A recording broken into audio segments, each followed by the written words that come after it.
মা বাবারা ছেলে মেয়েদের মধ্যে কার কোন যোগ্যতা তাকে ওইভাবে কাজে লাগাতে হবে। সবার এ প্লাস পাওয়ার কোনো দরকার নাই। আমাদের দেশে একটা টেন্ডেন্সি আছে, পরীক্ষায় এ প্লাস না পাইলে কই তুই কি করলি, পাশের বাড়ির ছেলে এ প্লাস পাইছে, যা ওর পা ধোয়া পানি খা। কি খা?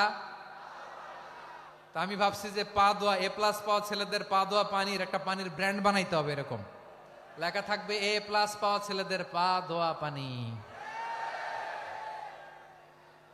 খাওয়া নাই, এগুলার খাওয়া নাই।